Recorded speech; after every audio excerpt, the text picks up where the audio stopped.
गुरु की चर्चा तो महोत्सवों और परिचर्चाओं में हम लोग करते ही हैं। हमारा और आपका ये संकल्प ही है कि श्री गुरु के स्वरूप से, उनकी यथार्थ सत्ता से लोगों को जोड़ेंगे।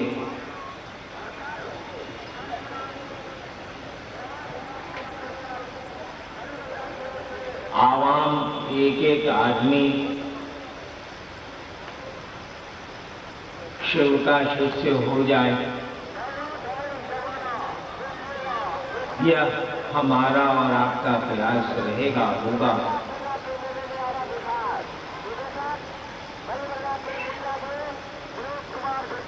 संगोष्ठी में अमूमन हम लोग व्यवस्था की बात ज्यादा करते हैं। कुछ व्यवस्था की बातें हों।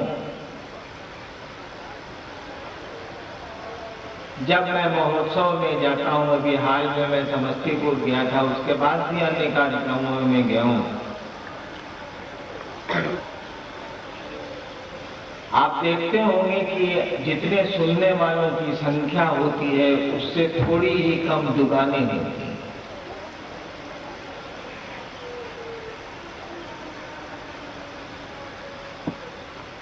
मेरी तस्वीरें तो इतनी होती हैं कि आप इत्मीनान से उस पर पेशाब कर सकते हैं। जगह ही नहीं बचती है, कहां करिएगा पेशाब।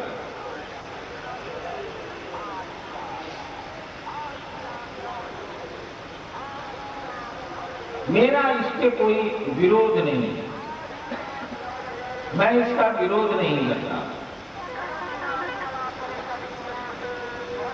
लेकिन आपको यह बात समझनी चाहिए, व्यापारी तो अपनी दुकानें लगाएंगे, लेकिन आम गुरु भाई को ये आपको समझाना चाहिए, आपको ये समझना चाहिए कि उस शिव की तो घर घर में तस्वीर लगी है, उस महाकालिका और दुर्गा की तो घर घर में तस्वीर लगी है। और दिन में मैंने कहा कि हम लोग तो शैतानियत की हद को भी अब पार कर रहे हैं। क्या आपको मिल जाएगा हरिंद्रानंद की तस्वीर अपने घर में लगा लेने से?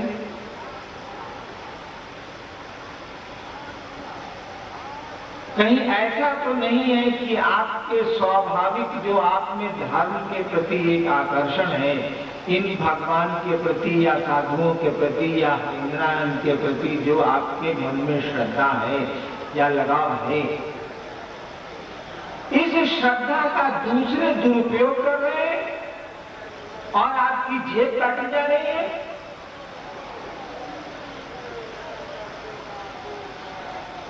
मुझको ऐसा ही लगता। जिस गुरु भाई को खाने को नहीं है, बड़ी मुश्किल से वह किसी परिचर्चा में आता और वह बेचारा इस लालच में कि हरिनाथ जी की तस्वीरें खरीद लेते हैं,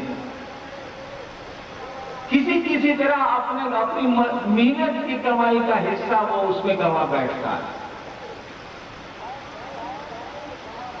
मैं ऐसा समझता हूं कि ये बात पूरी तरह गलत है। आप नहीं खरीदेंगे तो कोई क्यों विक्रय करेगा, क्यों बेचेगा? तो भैया आप सामान खरीदते हैं तब ना कोई बेचता है।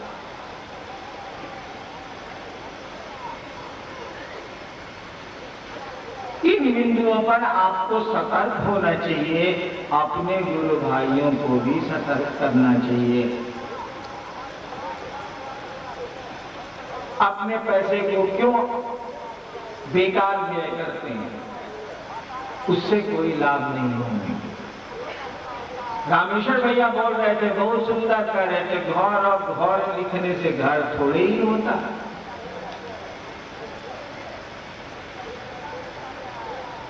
घर बनेगा तब न घर हो।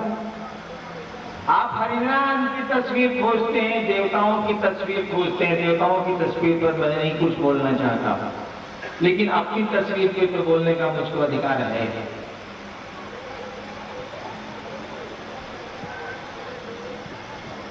आप मेरी तस्वीरों से क्यों ताल्लुक रखते हैं, मुझसे क्यों नहीं रखते हैं? मैं आपसे ताल्लुक रखता हूं, आप रखें अथवा ना रखें। आप ताल्लुक कैसे रखते हैं पता है? मैं जैसे निकलूंगा आप उठ के इस तरह पांव छुएंगे या याद भागेंगे, क्योंकि एक आदमी को इतना आदमी पांव छुएगा तो बेचारा वो तो क्या कहते हैं पांव विहीन हो जाएगा, उसके पांव ही टूट जाएंगे, लंगड़ा हो जाएगा। न समय न ऐसी व्यवस्था है। आज दिन में भी लोगों ने आपसे आग्रह किया, मैं सुन रहा था दादा मिश्र भैया बोल रहे हैं कि ऐसा क्यों करते हैं आप? व्यवस्था टूटती है और एक असुविधा पैदा होती है। ऐसे प्रणाम करेंगे तो आपका प्रणाम नहीं जाएगा। ठीक है, आपका और हमारा ये स्वभाव है, जो प्रत्यक्ष दिखता है उसके प्रति श्रद्धा अर्पित करने का भारतवर्ष का ये बड़ा पुराना रिवाज है, बड़ी पुरानी परंपरा है ये।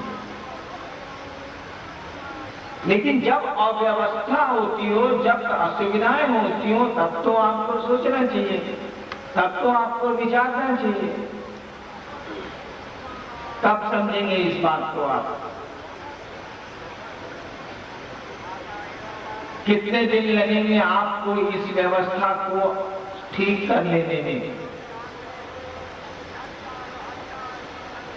महादेव का चेहरा जहां बैठा है वहां से वो बातें नहीं कर सकता क्या?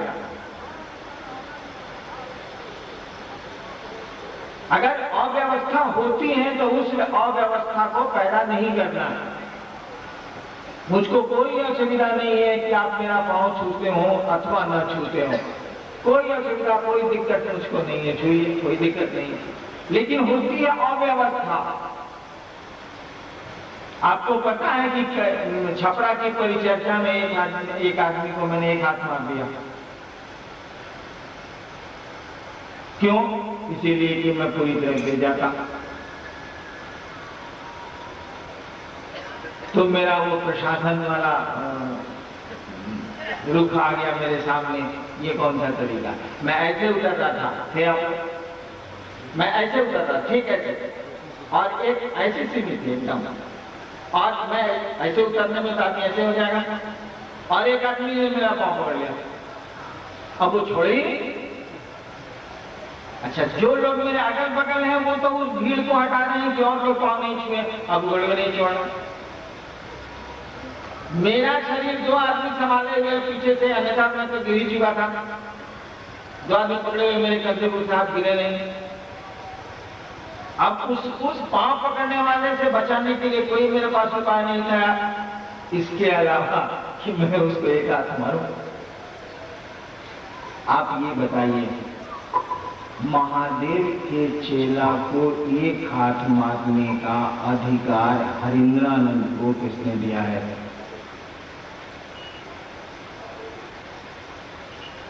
किस हैसियत से हरिंद्रानंद किसी शिव के शिष्य को एक हाथ मार देंगे?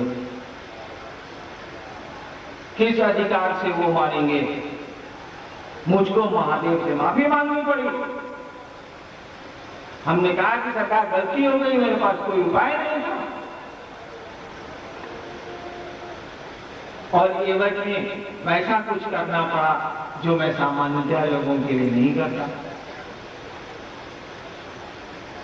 मैं तो उसको पहचानता भी नहीं, लेकिन उसको जो भी दिक्कत थी, मुझको एक्सेप्शनली, जिसको अंग्रेजी में कहते हैं, नियमों से बाहर जाकर के महादेव से कहना पड़ा कि उसको दे दिया जाए। आप बताइए तो। मैं अपनी सीमाओं का उल्लंघन करने में के लिए विवश हो गया। आपको इस पर विचार करना चाहिए। आपको इस पर सोचना चाहिए। मैंने बेवकूफी के हद मानी की सब ठीक बा, लेकिन फुटवा यही जगड़ी की तो बात ठीक नहीं है।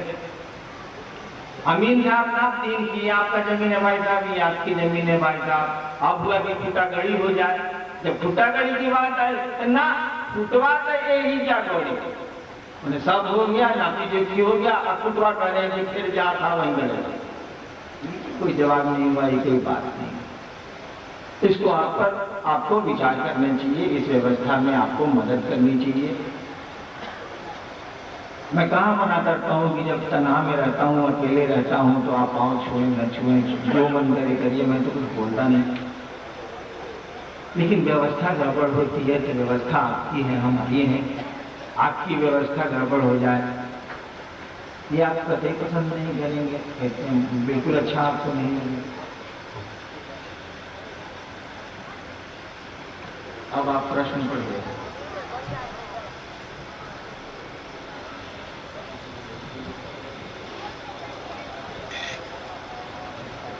यही सवाल था।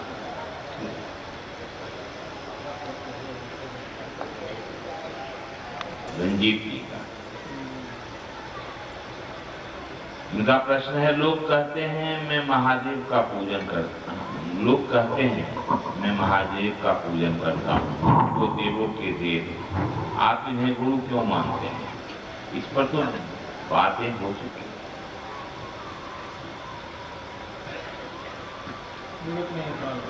इस पर तो आज बहुत काफी चर्चा इस पर हुआ है। और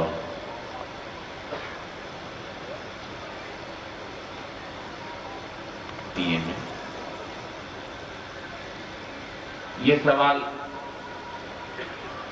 साहब से चाहते हैं,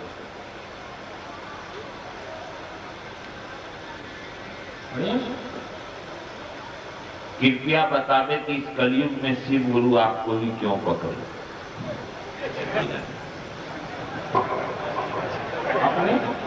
अपना आपको अगर आप शिव हैं तो आम आवाम को अंधकार में रखने का आपका क्या प्रयोजन है? इसके पहले का बात क्या है? ये लिखे है कि आप ही को क्यों पकड़े अपना गुरु पद स्थापित करने हेतु। अच्छा मान लो कि जब भी मुझको आसमान से बातें हुई हैं आज तक, जब भी मेरे मन ने मेरे शिव से बातें की हैं, इसीलिए मैंने मेरे शिव कहा कि आप कहेंगे आपको शिव से बात होती है क्या? जब भी मेरे मन ने मेरे शिव से बातें की हैं, उस शिव ने हमेशा मुझसे कहा है कि जाओ शिव कार्य करो। और विगत कई वर्षों से मैं इस द्वंद में रहा हूं, मैं इस दुविधा में रहा हूं कि मैं करता हूं गुरु का कार्य और ये आसमान के बड़े बड़े लोग कहते हैं शिव का कार्य। मेरी समझ में बात नहीं आती थी कि मैं करता हूं गुरु का कार्य और आसमान कहता है शिव का कार्य। मुझको समझने में बहुत साल लगे, लेकिन आपको सुबह तो मैंने 2 मिनट में समझा दिया। मैंने सुबह में आपको क्या कहा था कि जो हम लोगों ने देवताओं की पूजा से सीखा है, जो इन देवियों और इन देवताओं की संगति में हम लोगों ने सीखा है आज तक, उसको देख के तो लगता है कि इंसान के शरीर में हम लोग इंसान क्या अब शैतान भी नहीं आ गए, वो शिव की हो या दूसरे देवताओं की हो। और संगति में क्या सीखती, बताने की जरूरत है क्या कि हम लोग इंसानियत नहीं शैतानियत की हद को अपा कर रहे हैं।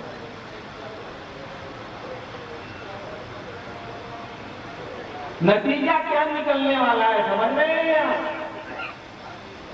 जब हम में गुण देवताओं का नहीं आएगा, जब देवताओं की संगति में हम लोगों में दुर्गुण आ गया है, हम लोग इंसान भी अब नहीं रह गए हैं, देवता क्या बनेंगे? तो एक दिन लोग कह देगा जैसन संगे रहे वैसन सीख लो। आज अगर शिव लोगों के गुरु नहीं हो, आज सही गुरु अगर आवाम का गुरु नहीं होगा, तो देवताओं की प्रतिष्ठा भी आने वाले कालखंड में ना बचने वाली है। नहीं बचेगी, शिव की प्रतिष्ठा नहीं बचेगी। और शिव तो ईश्वर का नाम है, वो तो सृष्टि करता खुद ही है, वो तो उसी की स्थिति और लय के धारक खुद है, स्वयं है वो, इसीलिए चिंता भी उन्हीं को होगी। और यह इच्छा उनकी कि वे लोगों के गुरु बने, आपके हमारे बीच चली आई। ये सवाल उठेंगे कि हरिनारायण को ही क्यों इस काम के लिए चुना गया? इसका उत्तर आवाम के पास नहीं है, ना हरिनारायण के पास है। इसका उत्तर तो वह महादेव ही दे सकता है। इस चुनाव में बड़ी कठिनाई है, आसान नहीं है ये सिलेक्शन, ये चुनना आसान नहीं है। जिसको चुना गया वो मान लीजिए गड़बड़ हो जाए और आप शिव को गुरु मान के सही हो जाइए, सही स्थिति पैदा होगी क्या? जिसने शुरू किया कि शिव को गुरु माने आप, मान लीजिए वह किसी स्वार्थवश या किसी कारणवश शिव को बेचने लग जाए, अपने गुरु को बेचने लग जाए, और आप शिव को गुरु मान के सही दिशा में चल रहे हो, क्या होगा इसका परिणाम? दुनिया न इधर की रहेगी न उधर की रहेगी। आप कहिएगा कुछ, हरिनारायण बोलेंगे कुछ, क्योंकि मैं ही गड़बड़ हो गया। लोग कहेंगे जिसने शुरू किया वो क्या कहता है, और मैं गड़बड़ बोल रहा हूं, परिणाम नहीं आएंगे। आप ठीक बोल रहे हैं, लेकिन आपकी बात जनमानस काटेगा, कहेगा कि हरिनारायण जी आप बोल रहे हैं उन्होंने शुरू किया, वही बात सही है। और सचमुच में वह बात अगर गलत होगी तो परिणाम गलत हो जाएंगे, रिजल्ट नहीं आएगा ठीक। आप ठीक बोल रहे हैं तब भी जनमानस आपकी बात नहीं पकड़ेगा, वो गलत बोल रहा है, पहला आदमी है, अंग्रेजी में कहा जाता है हॉर्सेस माउथ, वहीं से बात शुरू हुई है, लोग वहां जाएंगे। हर एक खोटी आदमी जिसको आप शिव से बनाते हैं, हर एक आदमी जो शिव को गुरु मान के शिव गुरु की दिशा में चलना चाहता है, वह पता लगाएगा किसने इस काम को शुरू किया। और कहा गया है हमको आपको करने को। सोचिए जितनी खराब स्थिति में हम आप हैं, काम है पूछने का, काम है आपके गुरु का।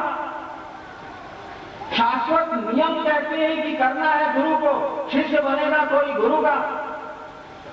महादेव होंगे गुरु, शिष्य होगी जनता, शिष्य होगा व्यक्ति। करना है आपको, आप गुरु नहीं है, हम गुरु नहीं है, हम लोग शिष्य हैं। अगर हमारे आपके किसी भी कृत्य से, हमारे आपके किसी भी कृति गई है, काजी गई है, हमारे आपके किसी कार्य से अगर शिव का पद कहीं भी जरा भी धूमिल हुआ तो क्या होगा? वह जगत का गुरु हमारे आपके किसी आचरण से, हमारे आपके किसी सिद्धांत से, हमारे आपके किसी कार्य से कहीं भी आरोप के घेरे में भविष्य में पड़ा, आने वाले 20,000 40,000 वर्षों तक आपको ना पता है कि ये बात कितनी दूर जाएगी। बात उठेगी तो लोग तेरी उदासी का सबब पूछेंगे, है ना? ये फिल्म के बीच बात उठेगी तो दूर तलक जाएगी, लोग तेरी उदासी का सबब पूछेंगे, बड़ी दूर तक ये बात जाएगी, कई सैकड़ों वर्षों तक ये बात जाएगी। और हम आप नींव के पत्थर हैं, याद रखिएगा नींव का पत्थर तो जमीन के भीतर होता, दिखता है गुंबद, दिखती है दीवारें, दिखते हैं झाड़ फानूस, लेकिन ये इमारत जिस पे खड़ी होती है ना, वही है नींव उसकी, उसमें जुड़े पत्थर हैं हम आप। अगर पत्थर कमजोर हुआ नींव का तो लाख सुंदर हो मेहराब, लाख सुंदर हो झाड़ और फानूस, लाख सुंदर हो वो गुंबद, कितने का देर का, कितने काम का, ये मकान कितनी देर खड़ा रहेगा। मकान तो खड़े होते हैं नींव पर। आज के शिव के शिष्य नींव के पत्थर हैं, नींव के पत्थर होते हैं कुर्बान, वो जमीन के भीतर होते हैं, दिखते नहीं है। और इसीलिए नींव के पत्थर बनने के लिए जो लोग आए हैं बड़े सौभाग्यशाली हैं। सच मानिए उसी शिव के लोग हैं, नींव का पत्थर बनेंगे, फिर शिव के पास वापस जाएंगे। वो सोचिएगा नहीं, समझिएगा नहीं,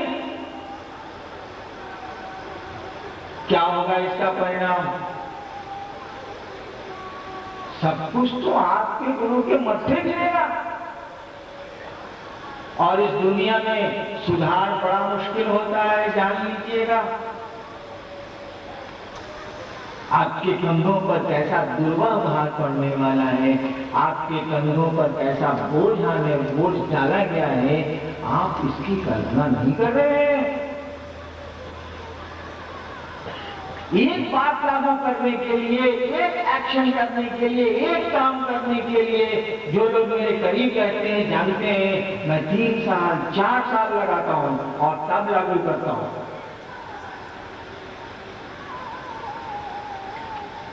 आसमान के किसी साधु से मैं नहीं बात करता कि देखिए ऐसा है, ऐसा है, ऐसा है, हम ऐसा कर रहे हैं, कहीं गड़बड़ तो नहीं होगा, ऐसा है, हम ऐसा कर रहे हैं, कहीं गड़बड़ तो नहीं होगा।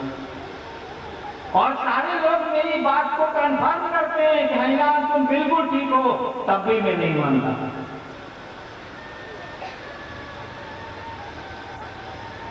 तब मैं अपने महादेव से बात करता हूं। इसलिए मैं बार बार अपना महादेव कह रहा हूं कि आप ऐसा नहीं समझ लेंगे कि आपके महादेव से मेरी बातचीत होती। मेरी बातचीत मेरे महादेव से। बहुत लोग सवाल करता है आपको महादेव से भेंट है क्या? मैं कहता हूं नहीं है, क्योंकि आपका महादेव कौन है मैं नहीं जानता, लेकिन मेरे महादेव से मेरी बातचीत।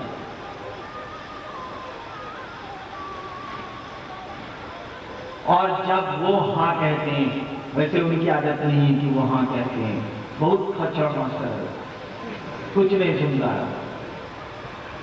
नया नया लड़का पूछेगा तो मास्टर बोलता है, उसी तरह से वो बोलता है, तुम बोलता है। जब पुरान हो जाइएगा तो कहेगा कि हम नहीं जानते हैं, तुम जानो। वो उपनिषद कहती है कि ऋषि कौन है? जिनके विचार छड़ी की तरह सीधे, विचार दंड छड़ी सीधे हुआ, दंडवत प्रणाम सुख के। बात बिल्कुल सीधी है।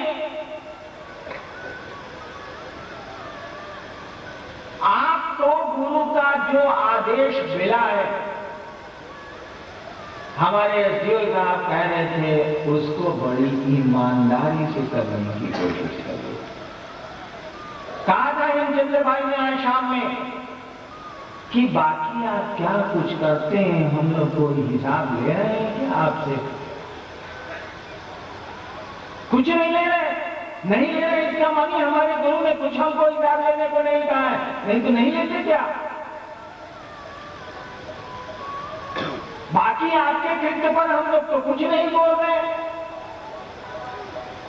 आप कहते हैं जी मुर्गा खाए, हम कहेंगे और एक पीस।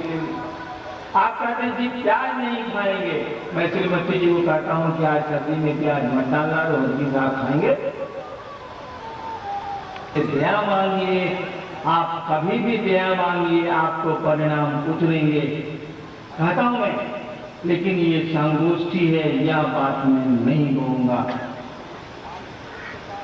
आप शिव के शिष्य हैं, आपको ये जानना होगा कि गुरु का क्या आदेश है, और उस आदेश के तहत अपने कदम आपको बढ़ाने होंगे। और इस दिशा में कहा था एसडीओ ने आपसे आज शाम में कि दाई एक घर छोड़ देती है, सही छोड़ देती है। मैं भी जब आरा कानूनी स्मशान में साधना कर रहा था, कपालिक साधना, तो महाप्रेतों ने मुझसे कहा था एक फल छोड़ देना। मैंने बहुत सोच के कहा था कि सारा पकड़ी हम नहीं खाते हैं, पकड़ी को देते हैं, हम लोग पकड़ी नहीं खाते। अब तो वो भी था। डाइन एक घर छोड़ देती है, कहावत है, सच्चाई क्या है ये तो हमसे ज्यादा बेहतर आप ही जानते हैं। आप ये घर नहीं छोड़ सकते, शिव गुरु कार्यों में दुकान लगाना नहीं छोड़ सकते, शिव को सम्मान का माध्यम बनाना नहीं छोड़ सकते, शिव को अपने गुरु को सुविधाओं का माध्यम बनाना नहीं छोड़ सकते। आप सुविधाएं ढूंढिए ना, आपको सुविधा में ढूंढने के लिए कौन रोकता? आप सम्मान ढूंढिए ना, आपको कौन रोकता? रखवा देना, मुठियां खुलवा देना, ताकि लोग देखें वो सिकंदर आजम, मैंने दुनिया का सिकंदर खाली हाथ आया था, आज खाली हाथ जा रहा। और सिकंदर जब मरा था तो उसके दोनों हाथ बाहर किए गए थे और अंगुलियों को, मुट्ठियों को खोल दिया गया था, ताकि लोग देखें वह आजम, सिकंदर आजम, वो संसार का राजा आज खाली हाथ जा रहा। यही तो है ये दुनिया। हमारा आपका घर, हमारी आपकी संपत्ति, हमारा आपका सम्मान यही रहेगा, नहीं जाएगा। जाएंगे हम और आप, जाएंगे लोग। तो चलिए एक काम में हम लोग ईमानदारी बरत लेते हैं अपने गुरु के काम में, और आपका गुरु तो शिव है। तुलसीदास तो कहा गया कि गुरु कैसा होना चाहिए, तो शिव जैसा होना चाहिए। गुरु शंकर रूपिणो, शंकर जैसा होना चाहिए। हम लोगों ने तो शंकर जैसा की बात छोड़ दीजिए, शंकर को ही गुरु बना रखा है, शिव ही हम लोगों के गुरु है। तो गुरु काल में तो हम लोग ईमानदार हो सकते हैं। गुरु के नाम पर कितनी संपत्ति अर्जित कर लेंगे हम आप, कितना पैसा अर्जित कर लेंगे हम आप, क्या सम्मान अर्जित कर लेंगे हम आप, वो किस काम का हमारे आपके होगा। चलिए इसको छोड़ देंगे, नहीं करेंगे।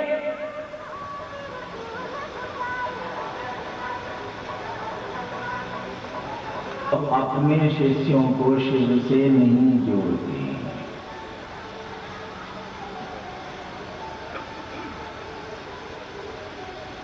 दिन में मैंने कहा था, ठोकर कांटी फेर से ठुकाई। दिन में मैंने कहा था, दीवार में कांटी पूरी तरह गई है, फिर ठोकिएगा।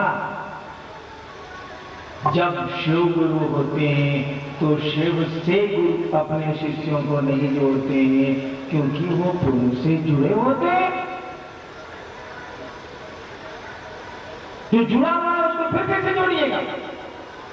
अलग करिएगा तब न जोड़िएगा। वो अपने शिष्यों के माध्यम से संसार को अपने से जोड़ते हैं।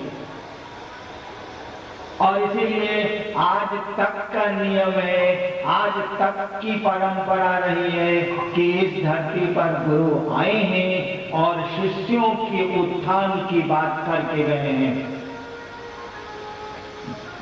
गुरु आए हैं, शिष्य को दीक्षा दी है, शिष्य को साधना बतलाई है, शिष्य को ईश्वर उपासना सिखलाया है उन लोगों ने, और ईश्वर की ओर चलने के लिए प्रेरित किया है। विश्व का यही अब तक का गुरु शिष्य संबंध का लक्षण रहा है। मेरा जितना सुन के, जितना समझ के तुमने मुझको अपना गुरु बनाया है, जाओ दूसरे को समझाओ, बस इतना ही कहा आपके गुरु ने। यानी आपको ये छूट आपके गुरु ने नहीं दी, हमको ये स्वतंत्रता हमारे गुरु ने नहीं दी कि हम आप अपने बारे में सवाल कर सकें अपने गुरु से। आप नहीं पूछ सकते हैं, मैं नहीं पूछ सकता हूं अपने गुरु से कि सरकार हम आपको गुरु माना है, आज 30 साल हो गए हैं, 29 साल हो गए हैं, मेरा क्या हो रहा है, हम अप गए हैं कि डाउन गए हैं, मेरी उन्नति हुई है कि अवनति हुई है, नहीं पूछ सकते आप, क्योंकि आपके गुरु ने ऐसा कुछ कहा ही नहीं है। आपके गुरु ने तो कहा कि जाओ दूसरों को शिव गुरु से जोड़ो। आपने कहा कि जी हम क्या जानते हैं जो जोड़ेंगे। महादेव ने कहा कि हम पूछने गए थे तुमसे, तुमने मुझको जो सुन के समझ के जितना समझ के गुरु माना है, जाओ दूसरे को सुना, दूसरे को समझा, बस चुप, अब कुछ बोली नहीं रहे। बाकी दो काम साथ साथ चलेंगे, गुरु है तो प्रणाम होगा ही होगा, गुरु है तो दया मांगेगा ही, शिष्य मांगेगा, बिल्कुल कॉमन सेंस है, इसको लागू करिए, नहीं लागू करिए, लागू रहेगा। किंतु मैं अपने बारे में पूछ नहीं सकता और आपको सूचना मैंने दी है, इसीलिए आप नहीं पूछ सकते मेरे बारे में। आप लोगों की स्थिति तो चांदी ही चांदी है, मेरी स्थिति बिल्कुल कालिमा है, अंधेरा है, मेरे बारे में तो उनसे पूछने वाला कोई नहीं है, मैं पूछ नहीं सकता। आप अपने गुरु से पूछ नहीं सकते, दूसरे पूछेंगे, उनको अधिकार है, क्योंकि उनको आदेश है कि दूसरों को जोड़ो। तो सबके बारे में तो मुझसे पूछा जा सकता है, मैं पूछ सकता हूं कि सरकार क्या हो रहा, आपने आदेश दिया था शिव गुरु से जोड़ो, हम इतना जोड़े हैं, अगर सही में नहीं जुड़ा तो क्या होगा। अरे हम लोग का क्या है, कहा जाता है कि नंगे नहाए तो कार्य नहीं किया, यानी मंच से माइक से। आज 13 साल बीत गए, एक युग बीता, 13 साल हो गया, 12 साल का एक युग होता।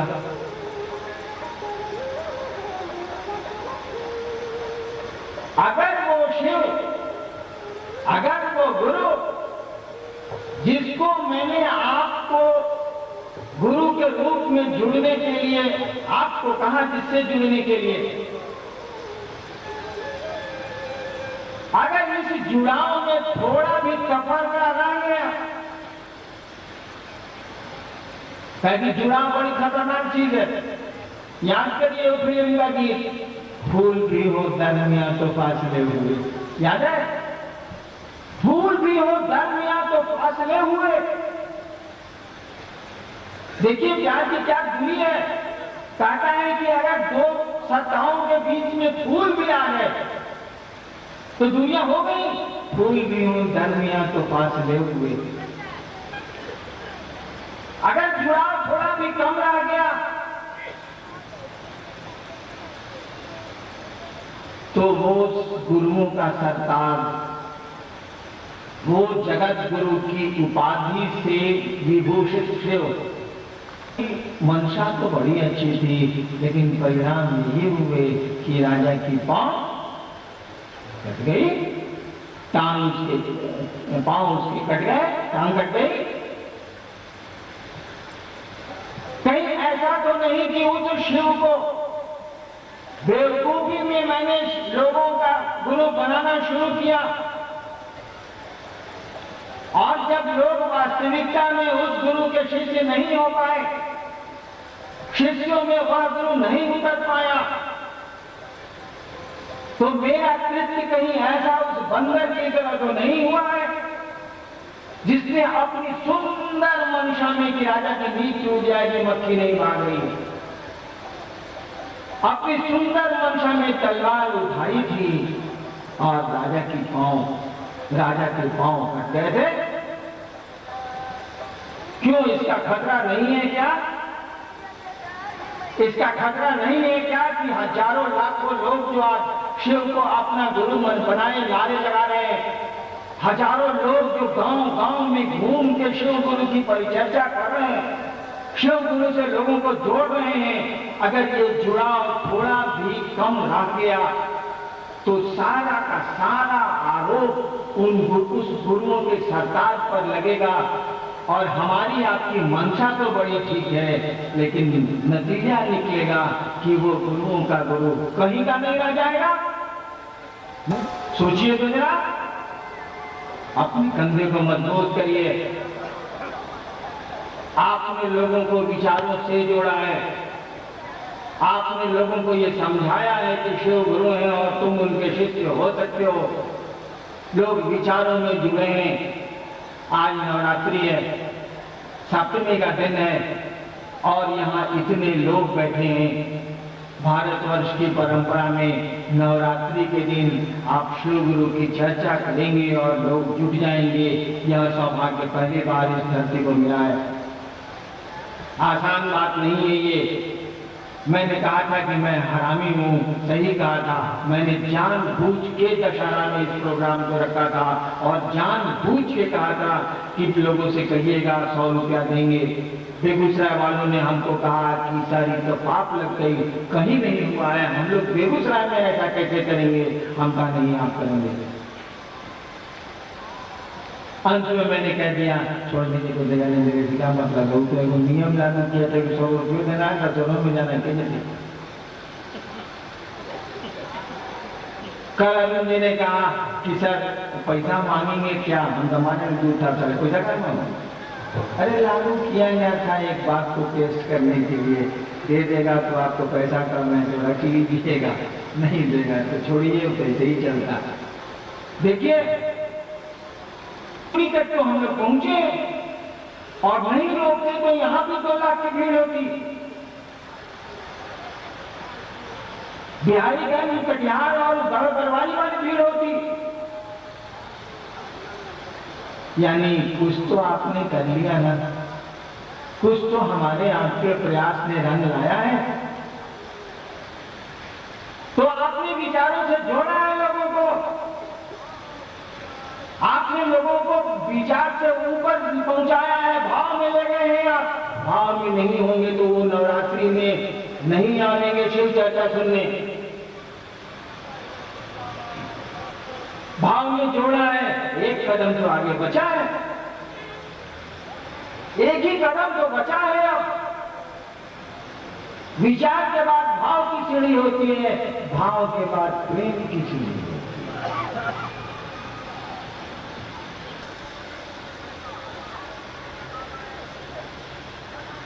उस शिव का कार्य कौन करेगा। एक बात जान लीजिए, आप जैसा सौभाग्य लेके अब तक लोग इस धरती पर नहीं आए हैं।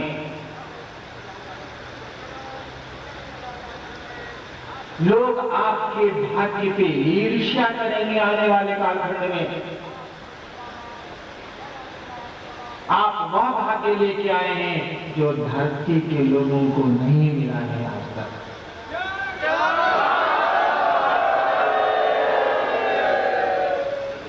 आप वह भाग्य लेके आए हैं कि आप शिव का कार्य कर रहे हैं, शिव का कार्य करने के लिए संकल्पित हैं। आप भूल के लोगों को शिव गुरु का संदेश दे रहे हैं, शिव गुरु से उनको जोड़ रहे हैं।